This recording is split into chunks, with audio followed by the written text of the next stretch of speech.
Hey there friends, Mark Spade here.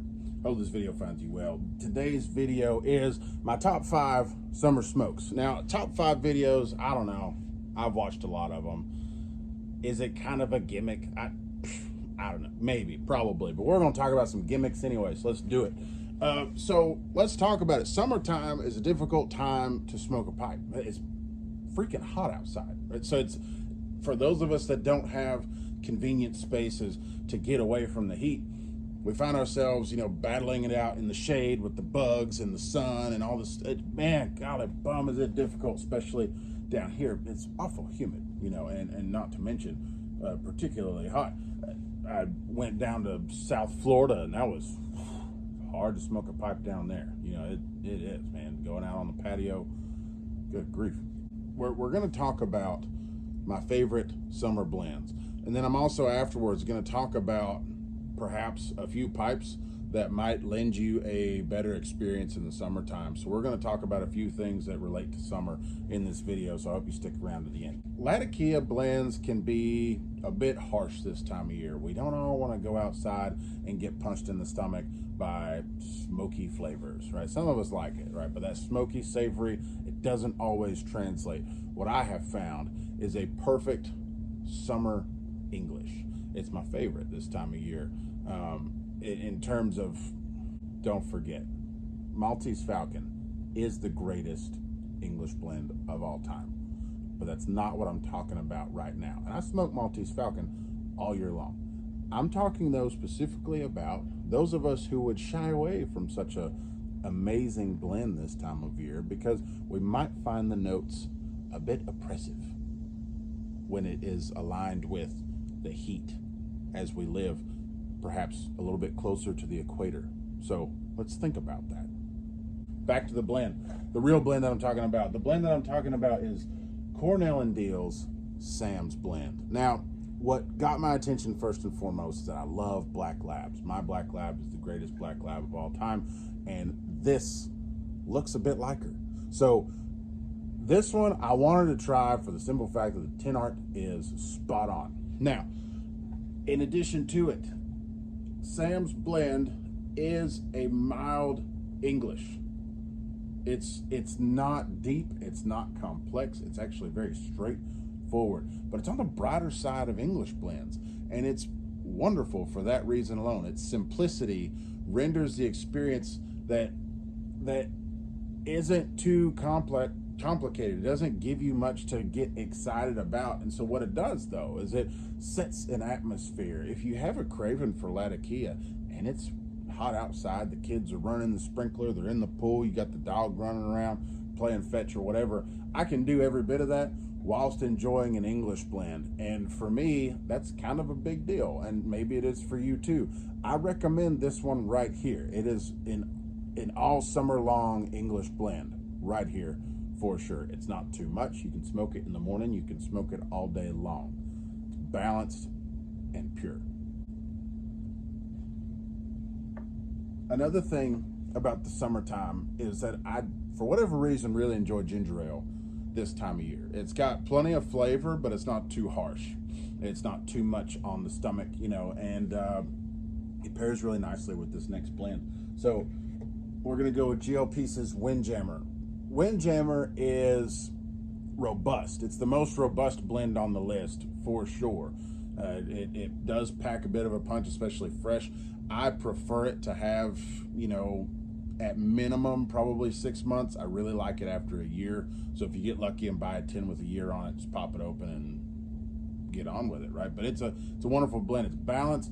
It's Virginia's, Burley's, and Perique, and so it's bready, it's nutty, and it's a little spicy. It's good. It's a well-balanced, robust Virginia blend. It really is, and it's a favorite of mine. This one carries into the fall, no questions whatsoever. But this time of year, I do. I like ginger ale. I like ginger tea.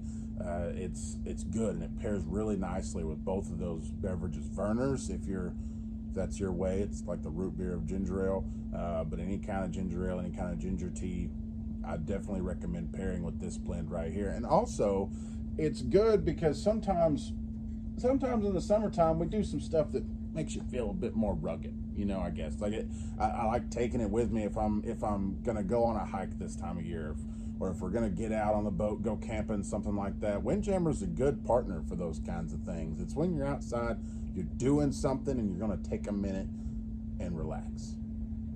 But it doesn't. It's not as off-putting in the heat, right? And that's something to consider. It's worth noting, this isn't really in a particular order until the last one. The last one I'm saving for last because it's my favorite. But I'm just going from left to right on the shelf here. So the next one is McBaron's Vanilla Roll Cake.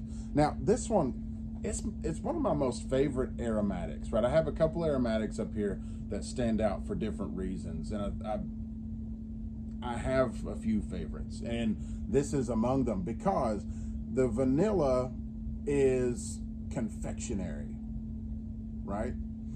The Virginias are bready. And so you do get a real, it's like a moist vanilla cake. Like it really is.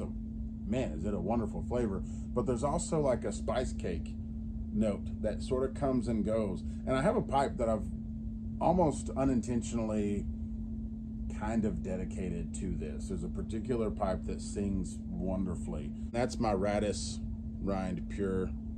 For whatever reason, you know, vapors smoke really nicely in this one, but also vanilla roll cake is a wonderful smoke here. And so I don't shy away from smoking vapors out of it, but anytime I load in a bowl of McBaron's vanilla roll cake, it's just wonderful. So I don't know if it's because it's got, you know, a bit more of a cone-shaped chamber. I don't know. I really don't know.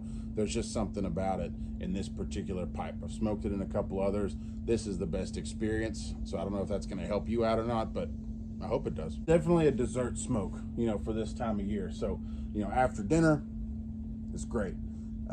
Or after lunch, still great. Whenever you want dessert, man, that's up to you. Next, we're gonna go with something a bit more obscured, right? It's a bit complicated, and not everybody likes it. I have 2 videos on the blend, as a matter of fact. That would be Gawith Hogarth's Andale. Andale is a blend where you need to get yourself in the right headspace to enjoy. It is a Lakeland blend, and so it's got these vanilla and fruit toppings that are kind of typical, a little atypical in the Lakeland sense. But if you've smoked other Lakeland blends, you get it, right? But it's the flavors are bold, and they do this wonderful dance between the Virginias and the Burleys that are in this blend right here. There's something about it. I like to think about Tolkien's Shire, like his depictions of the Shire. So especially in the evening, like a summer evening, you know, the cicadas are screaming, and you know those lightning bugs first start coming out. And if you're smoking a bowl of Andale, especially if you're smoking it in a church warden, let me tell you, you just want to kick off your shoes and have a good time, right? Like it's something, man. It's a beautiful experience of a blend if you're into kind of going along for a ride for a minute. It's wonderful. Larger chambers, I'm telling you. So there's something special about this blend. Not everybody likes it. That's fine. I love it, and I love it especially this time of year. It's perfect. Now, for my last blend, it's my most favorite summer blend. It's one of my most favorite blends of all time. It's what I'm smoking right now. Is Cornell and Deal's Bourbon Blue. Now I'm going to hold this here a minute because I made this label myself, and I'm really proud of it. Like, I think it turned out nicely, and just look at it. I like it anyway. Could it have been better? Yeah, probably. But I made it, and I like it. So, Bourbon Blue, right? It's from like that historic kind of French Quarter of New Orleans, right? So my NOLA people, what's up? And to me, I get into my Cajun Creole roots a bit, especially this time of year. I love eating like red beans and rice, and there's nothing better than after a nice decadent Cajun feast than going outside and smoking a bowl of Bourbon Blue. It's a beautiful vapor. It is. It's robust. It's spicy. It's pure. It's straightforward, and the flavor lasts from top to bottom. It's a wonderful experience of a smoke, and I really can't tell you enough how much I like this blend. I've had it fresh. I've had it cellared up to 2 years. It's perfect, and there's something about it, man. I'm telling you, it's probably my favorite vapor to date. It really is, and I've had quite a few.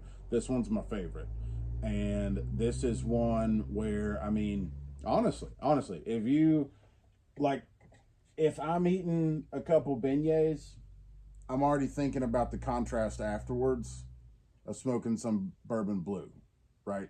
If you set before me, crawfish, jambalaya, whatever, I'm gonna start thinking about Bourbon Blue before I'm even done, and I focus on my food, right? I take my food pretty seriously. It's just great. It's great. It partners well with good eating. I'm telling you. And so, Bourbon Blue, definitely a favorite. It's an all year blend for me, but I really like it this time of year. It just goes with it. And it's one that I've smoked from sun up to sundown. Can't speak to it enough. So that's my top 5 favorite blends. I hope that you are enticed to pick them up, because let's not kid ourselves, especially if you live down here or further south, it's going to be hot for a while yet. And so I think that it's a good a time as any, right? Especially as we're starting to get into football season. I enjoy smoking pipes and watching ball. I enjoy that. And so these blends are going to be with me sitting down here, right here, watching the game, right? They're going to be with me when we take the TV out back and we're cooking good food, and we're maybe even having some friends over and we're watching a couple ball games on the back porch with the kids out swimming and running around the yard and all the things. I'm going to be smoking some of these blends for sure. Now, if you're in company, I would suggest, if some of them might find smoke a bit more offensive smelling, I would suggest definitely smoking like McBaron's Vanilla Roll Cake. Some people like the smell of Andale. A lot of people are like, hey, that's weird. So, maybe save that one for when you're, by yourself or with more tolerant folk, because it's a little strong, right? The room note, my wife doesn't really love it too much, so I like to smoke it outside. But inside, man, I tell you, the retro hells and stuff are fantastic. But yeah. So Bourbon Blue, nobody's really said boo about the smell. I've smoked Bourbon Blue around a lot of people, and typically, you have people come sit closer to you because they like the smell. Sam's blend, it still smells like Latakia, right? So not everybody likes that. It's probably the more offensive on the list here. And then Windjammer. Windjammer does come on a little strong. It's a much stronger room note. So watch that as well. So there's your words of caution, I guess, for smoking with company this time of year. Now let's get into pipes, right? So pipes this time of year, I think that it's something that we should talk about a bit more. It's something that we've had, in the comment section, a couple mentions of, especially from those of us that live down this way. So this time of year, it's hot. And something that I've noticed, oddly enough, is that I get more moisture in the pipe this time of year. And I don't know if that's just the humidity or what, but I get more moisture in my pipes this time of year than I do, late fall, wintertime, stuff like that. And so I would recommend smoking predominantly Cobb's, Meerschaum, Falcons, those kinds of pipes where you either dissipate the moisture a bit better than Briar tends to, or you have a convenient way of cleaning it and collecting it to where it doesn't impede your smokes. Now, honestly, the way around it all the time is going to be having, if you're smoking without a filter, is going to be having pipe cleaners handy, and you can just run a pipe cleaner down, wait until you kind of see the tobacco inside the chamber raise up a bit. That means that you've got that pipe cleaner down in there proper. Leave it there for a second, and then bring it back out, and you'll see it's brought a lot of that nasty with it. And I've talked about how you can flip your pipe upside down, smoke it inverted, and that's going to bring that collected moisture in the bottom of the chamber. It's going to kind of come down the sides. You'll probably hear it crack a little bit, but that'll also give you a drier smoking experience. But that depends a lot on how you pack your bowls and how you prepare the tobacco. You don't want to have a lap full of ash and stuff like that either. So approach that method with a bit of caution. Now, I smoke briars year round, obviously. I mean, the majority of my collection is briar pipes. And I'd say it's that way for most of us, as they tend to be aesthetically a little bit more pleasing than some of the other materials. But that is a real recommendation when we're talking about summer smokes, and something to think about, something to take stock of. You know, if you found that on top of the heat, you've got these other inconveniences, right? Whether it be flavors or just the overall smoking experience while it's so hot outside, and maybe some of this stuff is going to help you out a bit. So I hope that this video is useful to you. I hope that you enjoyed it, and we'll talk more about blends another time. So with that, I'm Mark Spade. Thanks for watching.